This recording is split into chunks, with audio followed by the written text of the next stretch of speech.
Hallelujah, hallelujah, hallelujah. આ તો આપણી ઓળખ છે. પ્રભુના નામને ધન્યવાદ. કેટલા સુંદર લાગો છો તમે બધા. બાજુવાળાને મળીને થોડી સ્માઇલ આપી દો, કેમ કે જીવતા પ્રભુનું ભજન કરનારા આપણે છીએ. તમને બધાને વારંવાર મળ્યા, પણ આ રીતે બાળક તરીકે ફરી મળવાનો લાવો પરમેશ્વર પિતાએ આપ્યો, અને એટલા માટે પ્રભુની અમે સ્તુતિ કરીએ છીએ. આકસ્મિક નથી, બધું પ્રભુની યોજનામાં થાય છે. 2019માં આ મંડળીમાંથી અમે વિદાય લીધી. હજુ એક ગીત છે વાયરે અમારા માટે ડેડિકેટ કર્યું હતું, ઈશ્વર રેજો સંગાતે. હજુ ગીત અમે ઘણીવાર જીવનમાં નિરાશ થઈએ ત્યારે સાંભળીએ છીએ, અને એ ગીત દ્વારા અમે ઉત્તેજન પામીએ છીએ. પ્રભુના નામને ધન્યવાદ આપીએ છીએ. અને 5 વર્ષ પછી ફરીથી આ જ જગ્યા પર પરમેશ્વર પિતાએ અમને માન આપ્યું છે. પ્રભુનો આભાર માનીએ છીએ. પહેલી વખતે હોસાના મેથોડિસ્ટ ચર્ચમાં અમે બહુ સરસ રીતે સેટ થયા, લાગી કે થોડા વર્ષો કાઢીશું, પણ અમારી બદલી સેન્ટિનરી મેથોડિસ્ટ ચર્ચ ઉપર 2015માં થાય. આ વખતે ટ્રિનિટી મેથોડિસ્ટ ચર્ચમાં પણ બહુ સરસ રીતે 1 જ વર્ષ પૂરું થયું. અમે માની પણ ગયેલા કે સરસ કામ થઈ રહ્યું છે, પ્રભુનો આભાર. અને 1 જ વર્ષ ત્યાં થયું, અને ફરી સેન્ટિનરી મેથોડિસ્ટ ચર્ચમાં અમને તક મળી. આ સેવાનો ભાગ છે, અને એટલા માટે પરમેશ્વર પિતાનો આભાર માનીએ છીએ.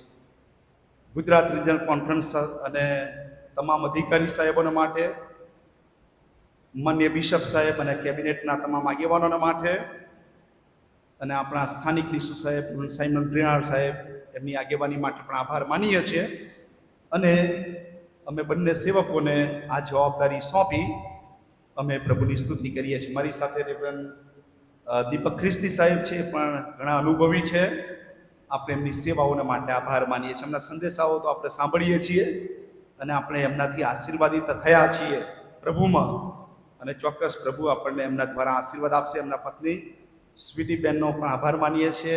એમના વતનમાં પણ બાળક તરીકે 4 વર્ષ ગયો વઘાસીમાં. આભાર માનીએ છીએ. બંને બાળકોને માટે સ્તુતિ કરીએ છીએ. મારા પત્ની શેરોન પણ ખુશ થઈ ગઈ, સેન્ટિનરીનું નામ સાંભળ્યું, અને અમારા બંને બાળકોને માટે પ્રભુનો આભાર માનીએ છીએ. હજુ એ દિવસ હું યાદ કરતો હતો, 23 ઓગસ્ટ 2016, દીકરા એરોનને જે ભયંકર તકલીફો થઈ અને એને સ્ટર્લિંગ હોસ્પિટલમાં દાખલ કરવામાં આવ્યો. સંજયભાઈને હજુ પણ ખરેખર હું તો એ ઋણી રહીશ, કેમ કે એમણે પુષ્કળ સેવાઓ કરી, અમારી સાથે રહ્યા. અને ત્યારે પાસ્ટોરેટ કમિટી આગેવાનો, એ સમયના ટ્રેઝરર સેમસનભાઈ હતા, અને સેક્રેટરીને બધાએ પુષ્કળ સેવાઓ કરી. અને અત્યારે ક્વાયરમાં સૌથી વધારે વજનવાળો છે.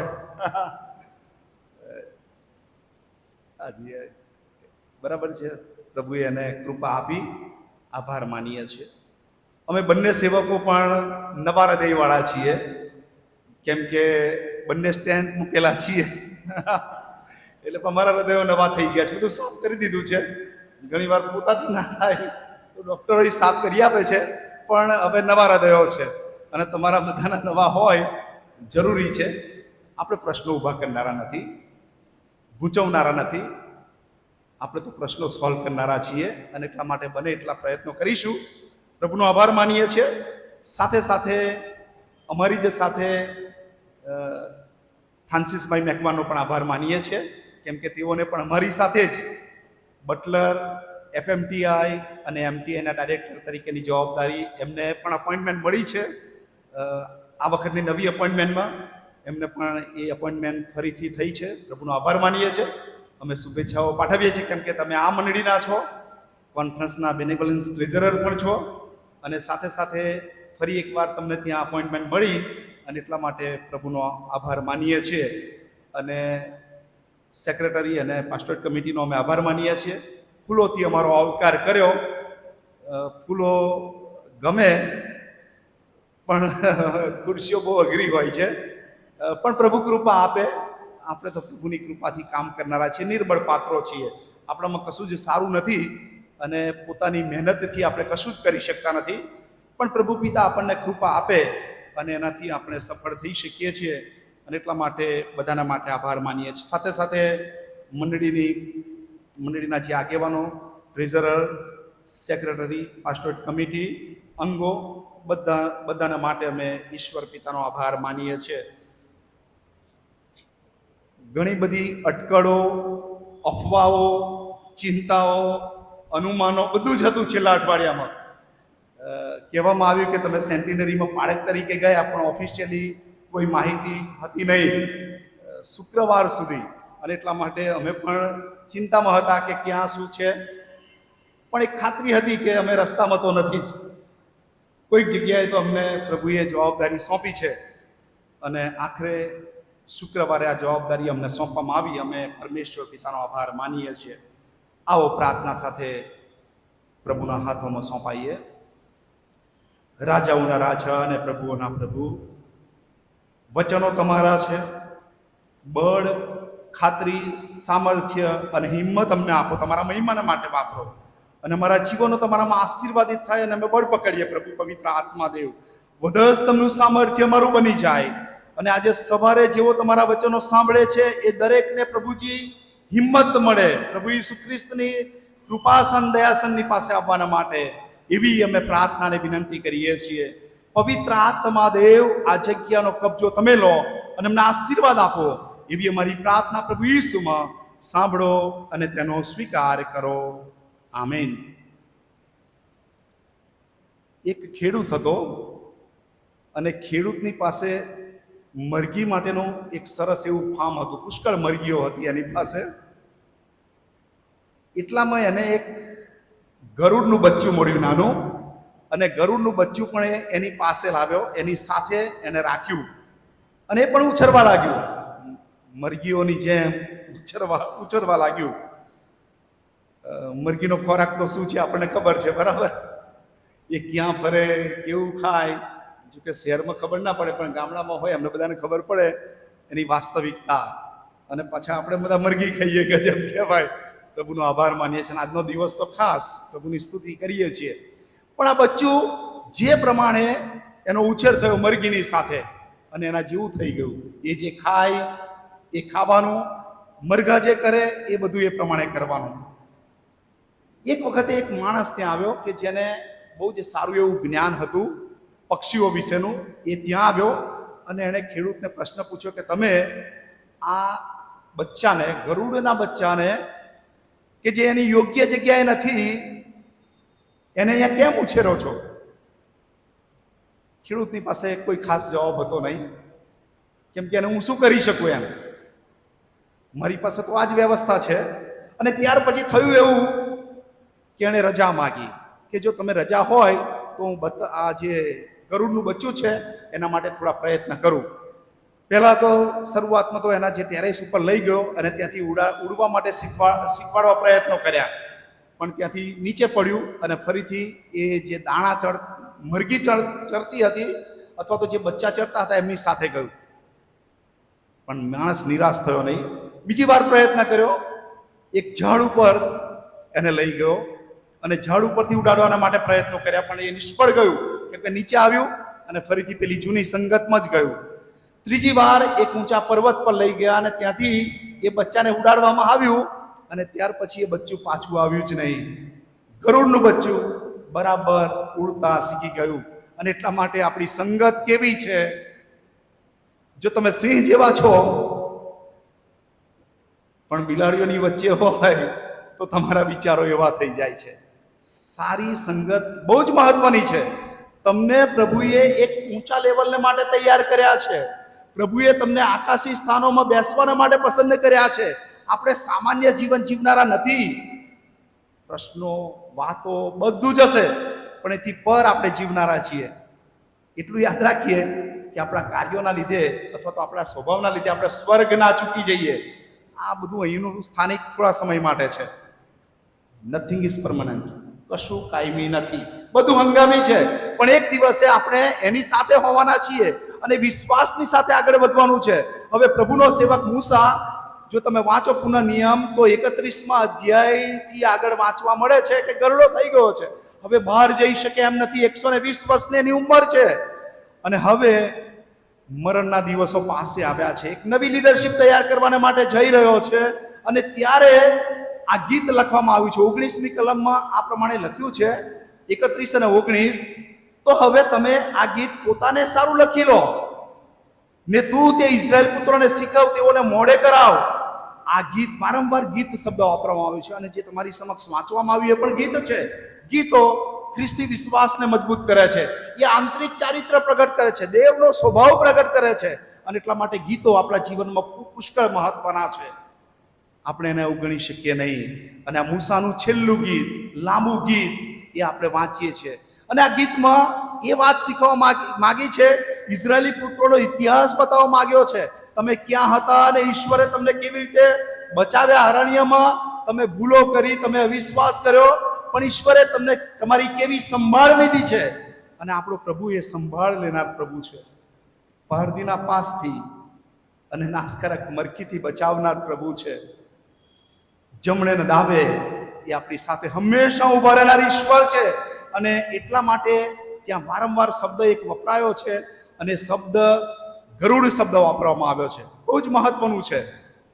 જેમ સિંહને સ્થાન આપવામાં આવ્યું છે, યહૂદાના કુળનો સિંહ, એવું ગરુડની પેઠે વારંવાર શબ્દ બાઇબલમાં આપણે વાંચીએ છીએ. નિર્ગમનમાં વાંચીએ છીએ, અયુબના પુસ્તકમાં વાંચીએ છીએ, નીતિવચનમાં વાંચીએ છીએ અને ગીતશાસ્ત્ર 103માં પણ ગરુડની પેઠે તારી જુવાની તાજી કરાઈ છે.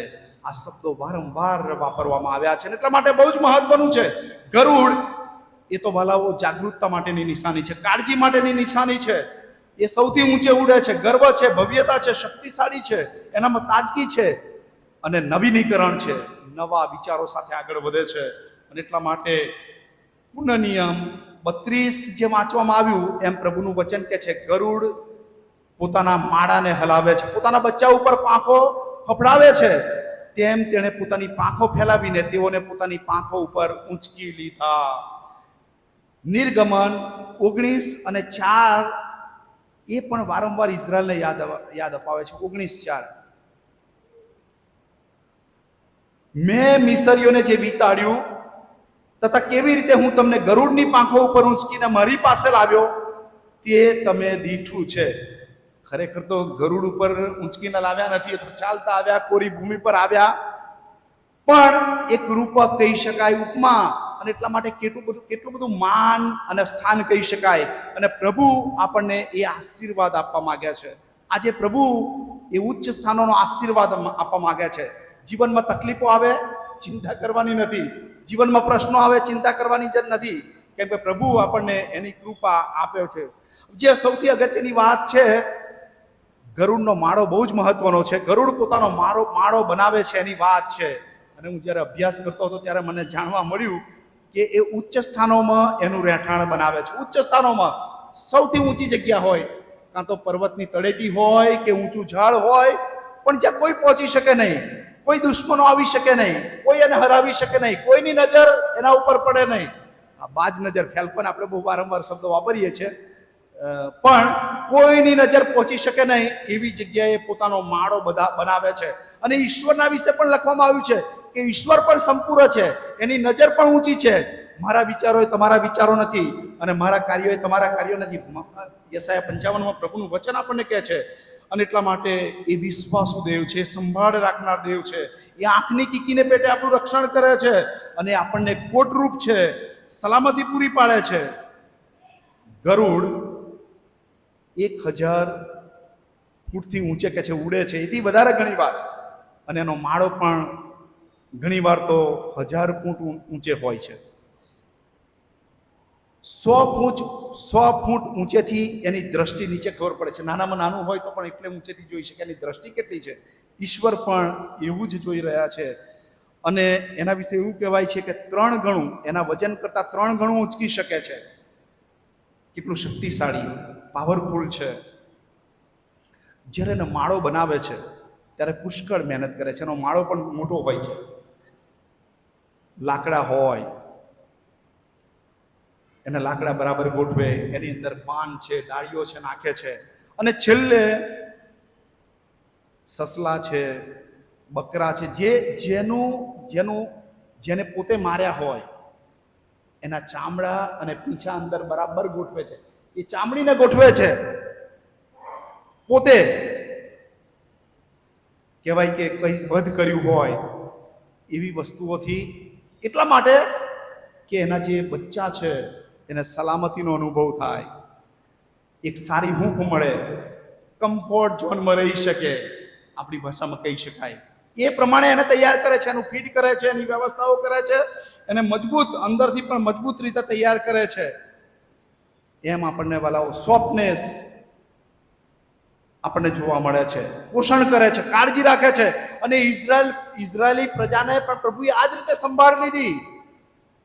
પ્રભુનું વચન તો આગળ લખવામાં આવ્યું છે, પુનઃનિયમ 33 અને 27, સનાતન દેવ તે તારું રહેઠાણ છે અને તારી નીચે અનંત ભુજો છે. આપણને એમ લાગે કોઈ હાથ મને મદદ કરતું નથી, પણ અનંત ભુજો આપણી નીચે છે. આપણે ઊંચા છીએ, એમના હાથોમાં સલામત છીએ. અને પ્રભુનું વચન કહે છે, મેં તો તને હથેળીમાં કોતરી રાખ્યો છે. કોઈ પણ હથિયાર તારી વિરુદ્ધ જો તૈયાર કરવામાં આવ્યું હશે તો એ સફળ થશે નહીં, કેમ કે પ્રભુ આપણું રક્ષણ કરનાર દેવ છે. પણ એક સમય એવો આવે છે કે માં પોતે, કે જેણે એ માળો બનાવ્યો છે, ધીરે ધીરે એને હલાવે છે, એને વિખેરી પણ નાખે છે. અને સૌથી પહેલા તમે જુઓ તો અંદરથી જે સ્કિન હોય, સોફ્ટનેસ હોય, જે પાન હોય, ઘાસ હોય, કે જે સલામતી લાગે બાળકોને અથવા બચ્ચાને સલામતી લાગે, એ પહેલા બહાર ફેંકી દે છે.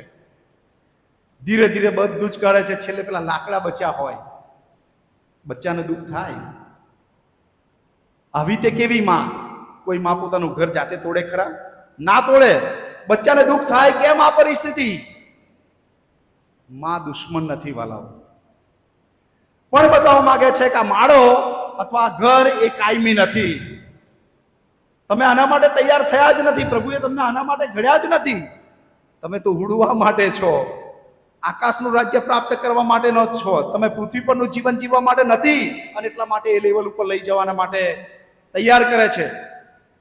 બાળકોને ક્રૂર લાગે, અન્યાયી લાગે, તકલીફ પડે, સુવાય નહીં, અને પછી બહાર જવા, ધીરે ધીરે બહાર નીકળવા પ્રયત્ન કરે. કેમ કે નીચે તમને કોઈ એવો બેડ આપ્યો હોય,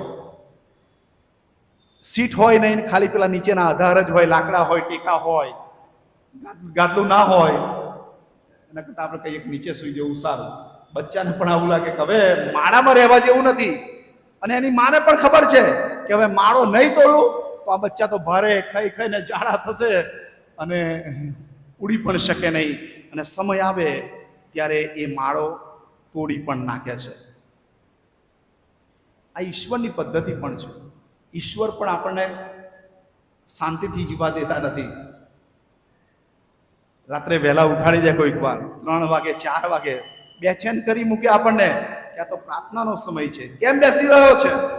પ્રભુ આપણા જીવનમાં આવી તકલીફો લાવે છે. માંદગી આવે, મરણ આવે, સ્વજન ઈશ્વરની પાસે પહોંચી જાય, ભયંકર તકલીફોમાંથી પસાર થઈએ.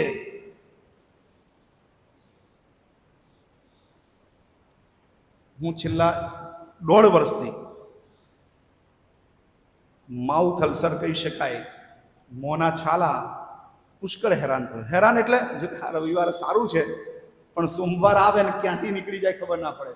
સળંગ 18 મહિના, ગુડ ફ્રાઈડે 2023માં મોહમ્મદ છાલા નીકળ્યા. હજુ એનો ઉપચાર ચાલે છે. ઘણા એવા દિવસો આવે, અને એવા દિવસો આવ્યા છે કે આખા અઠવાડિયામાં બહુ થોડું ખાધું હોય. એક અઠવાડિયું એવું હોય 5 કે 6 રોટલી આખા અઠવાડિયામાં ખાઈ શકાય. અશક્તિ પણ આવી ગઈ. પણ પ્રભુએ કૃપા કરી. વારંવાર પ્રભુને આપણે માગીએ, પ્રભુ આ શું હે? કેમ કે જે હાર્ટના લીધે જે દવાઓની આડઅસર, તકલીફો, કોરોનાના ઉકાળા, કેમ કે કોરોનામાં આપણને એવું હતું કે આપણે બચી જવા જોઈએ અને પુષ્કળ ઉકાળા પીધા. આ બધું આડઅસરો છે, કોઈ પણ હોઈ શકે. પણ જીવનમાં તકલીફો આવે, પ્રભુ આપણને મજબૂત કહે છે, તારે વાસ્તે મારી કૃપા બસ છે. અને જો કૃપા હોય તો પછી પ્રશ્નો ક્યાં, એની બહુ ચિંતા કરવાની નથી. પ્રશ્નો દૂર થાય ના થાય એનો વાંધો નથી, પણ પ્રભુની કૃપા દૂર થઈ જાય તો એ પ્રશ્ન છે. અને એટલા માટે જીવનમાં પ્રભુ આવા માળા પણ હલાવે છે, આવી પરિસ્થિતિઓ લાવે છે. પ્રભુ આપણને ઉથલ પાથલ પણ કરી નાખે છે, પણ વાલાઓ ચિંતા કરવાની જરૂર નથી. કેમ કે માતાની એક જ ઈચ્છા હોય છે કે આ ગરુડ સ્વાવલંબી થાય, પોતાના પગ ઉપર ઊભું થાય, નિર્ભય બને, પોતે ઉડાન ભરે. એ નીચે રહેવા માટે બનાવ્યું નથી, એને તો આકાશમાં ઉડવાનું છે, એને ઉચ્ચ સ્થાનોને ગ્રહણ કરવાના છે. અને કરવા માટે જે વસ્તુ કરે છે તો તમે જુઓ, આગળ લખ્યું છે 11મી કલમ, તેણે પોતાની પાંખો ફેલાવીને તેઓને પોતાની પાંખો ઉપર ઊંચકી લીધા. આ માળો હલાવે છે અને ત્યારે જ્યારે બચ્ચા બહાર નીકળવાના માટે પ્રયત્ન કરે છે, પોતાની પાંખો ઉપર, પોતાની પાંખ ઉપર બચ્ચાને લઈ જાય છે, એને બેસાડે છે. અને પછી ધીરે ધીરે ધીરે મોટા વિમાનમાં ફરતા હોય, નીચે મર્સિડીઝમાં ફરતા હોય એવો અનુભવ થાય. કેટલું ગજબ! માની પાંખો ઉપર બેસીને પ્રથમવાર જ્યારે બચ્ચું બહાર નીકળે, કેટલો આનંદ થાય.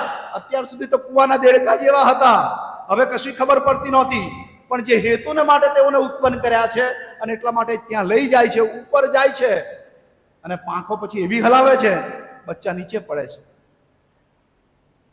માને દયા ના આવે, મારું બચ્ચું એનું હાથ પગ તૂટી જાય, એના હાથ હોય નહીં પણ પગ તૂટી જાય, એને નુકસાન થશે, પણ છતાં હલાવે છે, નીચે પણ પડે છે. પણ એની નજર બહુ ગજબની હોય છે, તરત જ આવીને પકડી લે છે, બીજી વાર લઈ જાય છે. જો ઉડતા ના શીખે, નીચેથી આવે, નીચે પડતા પહેલા એને ઉંચકી લે છે અને ફરીથી બીજી વાર લઈ જાય, ત્રીજી વાર લઈ જાય. આ પ્રક્રિયામાંથી પસાર કરીને એક સમયે એ જે ગરુડનું બચ્ચું છે એ ઉડતા શીખી જાય છે, ઉડતા શીખી જાય છે. અને ત્યારે માને બહુ જ સંતોષ થાય છે. પ્રભુ પણ પાંખો ફફડાવે છે, પ્રભુ પણ પાંખો હલાવે છે. જોકે એની પાંખોની છાયાની આશ્રયે આપણે જીવીએ છીએ. અને ગીત શાસ્ત્ર 91માં પ્રભુનું વચન કહે છે, અને ગીત શાસ્ત્ર 46માં પ્રભુનું વચન કહે છે, દેવ આપણો આશ્રય તથા આપણું સામર્થ્ય છે, સંકટને સમયે તે હાજરા હજુર મદદગાર છે.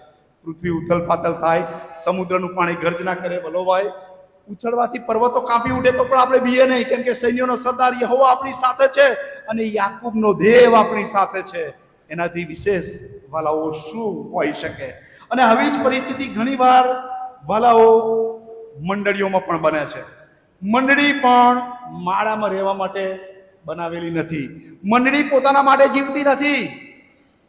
શરૂઆતથી તમે પ્રેરિતોના કૃત્યો વાંચો તો પહેલા અધ્યાયમાં જે વાત આપણને વાંચવા મળે છે, કેટલું ગજબની મંડળી. પ્રેરિતોના કૃત્યોનો પહેલો અધ્યાય, મંડળીનું જીવન આપણે વાંચીએ છીએ. બહુ સરસ જીવન કહેવાય, કેમ કે ગર્વ બેસવાનું, પ્રાર્થના કરવાની, શિષ્યોની સંગત, પ્રભુના લોકોની સંગત હોય અને બહુ જ સરસ એક જ જગ્યાએ બેસીને પ્રાર્થના કરવાની એમને બહુ સારું લાગે. ઈસુ ગયા છે પણ છતાંય સંગત છે એવું લાગે. બીજા અધ્યાયમાં પવિત્ર આત્મા આવ્યો, એ વાત આપણે વાંચીએ છીએ. અને ત્યારે પ્રાર્થનામાં, સંગતમાં, રોટલી બાંધવામાં મંડળી દ્રઢતાથી લાગુ હતી. અત્યાર સુધી મંડળીનું જીવન સારું હતું, કોઈ તકલીફ નહીં.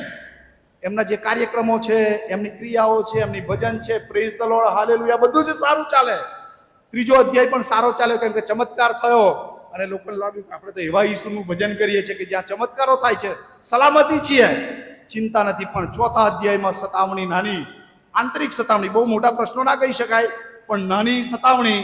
અને ચોથા અધ્યાયની 18મી કલમમાં કહેવામાં આવ્યું શિષ્યોને, પછી તેઓને બોલાવીને તાકીદ આપી કે વાત કરતા તેમજ બોધ કરતા પણ તમારે ઈસુનું નામ બિલકુલ લેવું નહીં. પણ આ શિષ્યો માને એવા નહોતા, કેમ કે ઈસુનો અનુભવ થયો અને જેને ઈસુનો બેટો થાય એનું મોં કદી શાંત રહી શકે નહીં. એ બોલે ઈસુને માટે અને બોલતા જ ગયા. 5મા અધ્યાયમાં પ્રભુએ એક મોટો પાઠ પણ શીખ્યો, અનાનિયા અને સફીરા. અને 6ઠા અધ્યાયમાં વાંચીએ છીએ, પણ 6ઠા અધ્યાયમાં અને 7મા અધ્યાયમાં, 6ઠો અને 7મો અધ્યાય સ્ટીફન વિશે આપણે 6ઠા અધ્યાયમાં વાંચીએ છીએ કે પ્રથમ શહીદ થયો. મંડળી પોતાના માટે જીવતી નથી, મંડળીને બહાર માટે પ્રભુએ તેડી છે.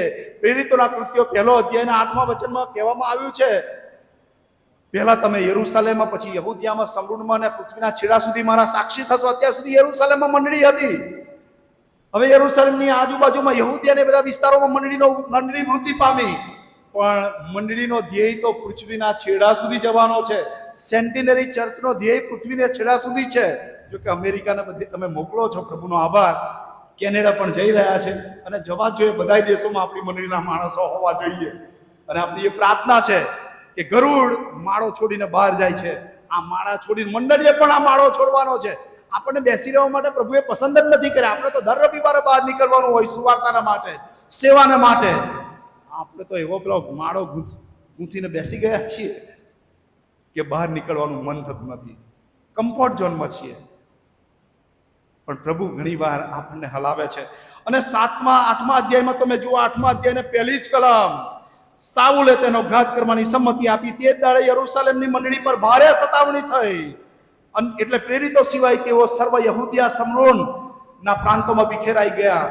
અને ત્યાં એવું લખવામાં આવ્યું છે, 4th કલમ, જેઓ વિખેરાઈ ગયા હતા તેઓ સુવાર્તા પ્રગટ કરતા ચારેગમ ફર્યા. અને ફિલિપ સમારિયામાં ગયો અને ત્યારબાદ ગાઝામાં ગયો. એ વાત આપણે વાંચીએ છીએ. ઈશ્વરે એનું મિશન પૂરું કર્યું. ઈશ્વરે એનું વચન પૂરું કર્યું. જ્યારે પવિત્ર આત્મા આવશે ત્યારે તમારે સામર્થ્ય પામશો અને તમે યરૂશાલેમમાં, યહૂદિયામાં, સમરૂનમાં અને પૃથ્વીના છેડા સુધી મારા સાક્ષી થશો. હવે ધીરે ધીરે પ્રભુએ એ સાક્ષીરૂપ થવા માટે અલગ પદ્ધતિ વાપરી, સતાવણીની પદ્ધતિ વાપરી. બાકી સતાવણી વગર બહાર નીકળે એવા નહોતા. જે માં માળો હલાવે છે, બચ્ચાને એવી પરિસ્થિતિમાં મૂકે છે કે બચ્ચા જાતે બહાર નીકળે. ઈશ્વર આપણા કુટુંબોને ઘણીવાર એવી પરિસ્થિતિમાં લાવે છે. આપણને દુઃખ થાય કે મારા બાળકને હું પરદેશ કઈ રીતે મોકલું. એકનો એક છે, એકની એક છે, પણ ઈશ્વરની યોજના હોય છે. જીવનમાં આવી તકલીફો આવે, એવા નિર્ણયો લેવા પડે, પણ પ્રભુ એ હંમેશા સારા માટે જ કરે છે. અને એટલા માટે 8મા અધ્યાયમાં ફિલિપ સમરૂનમાં ગયો અને ત્યાં એણે સુવાર્તા પ્રેરિત કરી. ઈસુએ સમરૂની સ્ત્રી સાથે અગાઉ ત્યાં ઘણી વાતો કરીને ત્યાં સાક્ષી આપણને જોવા મળે છે. સુવાર્તા ગઈ, પણ હવે ધીરે ધીરે વિધિવત કહી શકાય કે સમારિયામાં જઈને ઉપદેશ કર્યો. અને ત્યારબાદ 26મી કલમમાં પ્રભુનો આત્મા એને રાનમાં લઈ ગયો, અરણ્યમાં લઈ ગયો. અને યરૂશાલેમથી ગાઝા જવાના માર્ગ સુધી ત્યાં જોઈએ છીએ કે જે એક આગેવાન હતો, અમલદાર હતો, કે ભજન કરવાને માટે યરૂશાલેમ ગયો હતો. પણ યરૂશાલેમમાં એને ઈસુ મળ્યા નહીં. મંદિરમાં ગયો પણ ઈસુનો ભેટો થયો નહીં. અને અરણ્યમાં કોઈ ના હોય ત્યાં ઈસુનો ભેટો થયો અને ત્યાં ખાબોચિયામાં બાપ્તિસ્મા લીધું અને પ્રભુ ઈસુ પર વિશ્વાસ કર્યો. એની વાત આપણે વાંચીએ છીએ. અને ત્યાર પછી 9મા અધ્યાયમાં તો પાઉલને પસંદ કરવામાં આવ્યો અને પાઉલને કહેવામાં આવ્યું 9મા અધ્યાય 15મી કલમ, પણ એ પ્રભુએ તેને કહ્યું કે ચાલો જા, વિદેશીઓ, રાજાઓ તથા ઇઝરાયલ પુત્રોની આગળ મારું નામ પ્રગટ કરવા સારું તે મારું પસંદ કરેલું પાત્ર છે. જાતું વિદેશીઓ માટે, બહારના લોકો માટે. અને પ્રેરિતોના કૃત્યો 1 અને 8 વચન પરિપૂર્ણ થયું. પ્રભુ મંડળીમાં પણ આવું લાવે છે. મંડળીના જીવનો પણ ઢંઢોળે છે.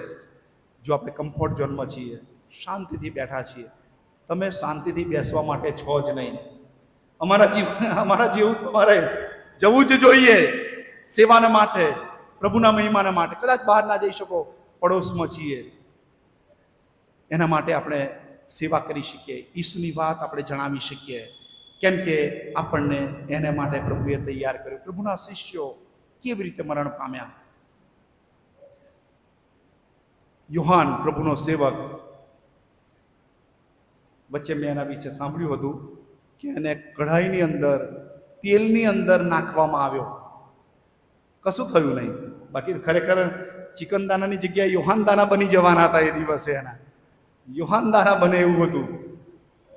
પણ પ્રભુની પાંખો, પ્રભુની છત્રછાયા, અને પ્રભુ એને બચાવી લીધો અને પાત્મસ બેટ ઉપર લઈ ગયા કે જ્યાં કાળા પાણીની સજા કોઈ જાય નહીં, ખાવા પીવાનું મળે નહીં. આત્મામાં હતો. અને જ્યારે આપણે આત્મામાં હોઈએ છીએ ત્યારે શરીર અને બધી વાસ્તવિકતાઓ ભૂલી જઈએ છીએ. અને ત્યારે પ્રભુએ એને એ સંદર્શન આપ્યું, એ પ્રકટીકરણ આપ્યું જેના આપણે આભારી છીએ. પ્રભુ ઘણીવાર શિક્ષા કરે, હલાવી નાખે, પરિસ્થિતિઓ અઘરી લાવે. વિદેશીઓએ તોફાન મચાવ્યું. ગીતશાસ્ત્ર 2માં લખ્યું છે એ પ્રમાણે, ગીતશાસ્ત્ર 46 પ્રમાણે પૃથ્વીની પાયમાલી કેવી થઈ ગઈ છે એવું લાગે આપણને, અસ્તવ્યસ્ત લાગે. પણ આપણે યાદ રાખીએ કે બધું એના અંકુશમાં છે. એની જાણ બહાર કશું જ નથી. તમારા દુઃખો પણ એ જાણે છે, તમારી વેદનાઓ જાણે છે, તમારી રખડામણો જાણે છે, તમારી આંખની કીકીની પેટે સંભાળ રાખશે. એવા ઈશ્વર છે. અને એટલા માટે વાલાઓ આપણે પ્રભુની સ્તુતિ કરીએ છીએ. અને જ્યારે એ ગરુડ ઘરડું થાય, એ ગરુડ જ્યારે ઘરડું થાય, મરવાની અણી પર હોય, એ શિકાર કરી શકે નહીં, એની ચાંચ લાંબી થઈ ગઈ હોય, અને જ્યારે શિકાર કરવાના માટે પ્રયત્ન કરે ત્યારે એની ચાંચમાંથી એવી સીટી વાગે, કેમ કે કામ ના કરી શકે, ત્યારે શિકાર એના હાથમાંથી ભટકી જાય અથવા છટકી જાય, શિકાર ના થઈ શકે એનાથી. અને એવી પરિસ્થિતિમાં જ્યારે ઘડપણમાં એ એકાંતમાં ચાલ્યું જાય, પર્વત ઉપર જાય, અને 5 થી 6 મહિના એવું કહેવાય છે કે એ એની ચાંચને પથ્થરની સાથે મારીને તોડી નાખે છે, લોહી લુહાણ કરે છે, પોતે પોતાના પીંછા ખેંચી નાખે છે. બહુ જ ક્રૂર કહેવાય. એ પ્રક્રિયામાંથી પસાર થાય છે. અને ઘણા ગરુડ આ 5-6 મહિનાના સમય દરમિયાન મરી પણ જાય છે, ભૂખથી મરી જાય છે, અથવા તો એ નિર્બળ થઈ જાય છે, કોઈકનો શિકાર બને છે, ભૂખ બને છે. પણ એ પ્રક્રિયામાંથી જ્યારે બહાર નીકળે ને, ત્યારે ગીત શાસ્ત્ર 103 પ્રમાણે ગરુડની પેઠે જીવવાની તાજી થાય છે, અને ફરી એટલું જીવે છે, એટલી તાકાત સાથે. અને એટલા માટે એકાંત પણ સારો, પોતાની જાતને કંટ્રોલ કરવો, વશ કરવો, એ બહુ સારું છે.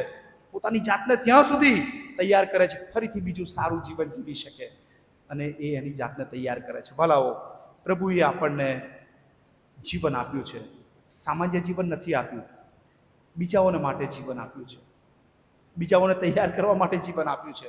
આપણું જીવન તો પ્રભુમાં આશીર્વાદિત છે વાલાઓ, અને એટલા માટે નીચું જીવન નથી આપણું. આપણે ઉચ્ચ સ્થાનોમાં ઉડનારા માણસો છીએ, આપણને સ્વર્ગના માટે તૈયાર કર્યા છે. અને એટલા માટે એ તરફ આપણું લક્ષ્ય રાખીએ, આપણો ધ્યેય એ ઉપર હોય, અને જીવનમાં આ બધું પરિપક્વ કરવા માટે આવે છે.